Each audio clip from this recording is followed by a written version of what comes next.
सांगली शेतकरी आत्महत्याग्रस्त कुटुंबाचा 40वा स्मृतिदिन. शेतकरी संघटनेचे अन्नत्याग आंदोलन. केंद्र सरकारच्या शेतकरी धोरणाविरोधात आणि देशातील पहिल्या शेतकरी बळीच्या स्मृतिदिनानिमित्त सांगलीच्या ईश्वरपूर येथे शेतकरी संघटनेच्या वतीनं अन्नत्याग आंदोलन करण्यात आले. शेतकरी संघटनेचे नेते रघुनाथदादा पाटील यांच्या नेतृत्वाखाली झालेल्या या आंदोलनात शेतकरी मोठ्या संख्येनं सहभागी झाले. 19 मार्च 1986 रोजी सरकारी धोरणाचे पहिले बळी ठरलेल्या शेतकरी आत्महत्याग्रस्त कुटुंबाच्या 40व्या स्मृतिदिनानिमित्त ईश्वरपूर येथील तहसील कार्यालयासमोर हे अन्नत्याग आंदोलन करण्यात आले आहे.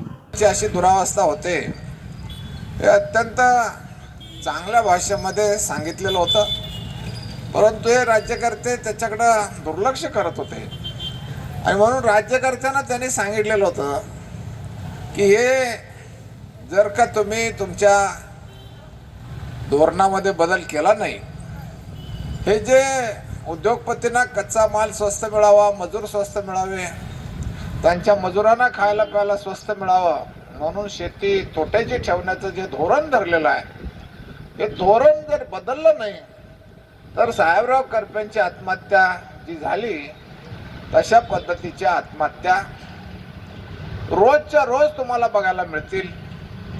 आणि दुर्दैवाने त्यांची ही भविष्यवाणी आज खरी ठरते.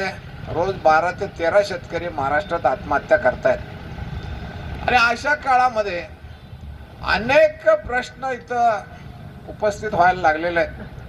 म्हणजे आज जे काही कवितेतून सगळ्यांनी सांगितलं त्याचा एकच सार आहे की आज दिवस काही फारसे चांगले आलेले नाही आहेत. जे आश्वासन दिलं गेलं अच्छे दिन, परंतु अच्छे तर राहिलं पण वाईटच आले आणि आत्महत्येमध्ये वाढ व्हायला लागली. आता वर्तमानपत्रातल्या सगळ्या बातम्या बघितल्या तर 6-7 साला थोड्याशा कमी झालेल्या होत्या, परंतु आता 25-26 सालात 24-25-26 याचा जर आकडेवारी बघितली तर या आत्महत्यांच्या मध्ये वाढ व्हायला लागलेली आहे, परंतु कमी काही होताना दिसत नाही आहे.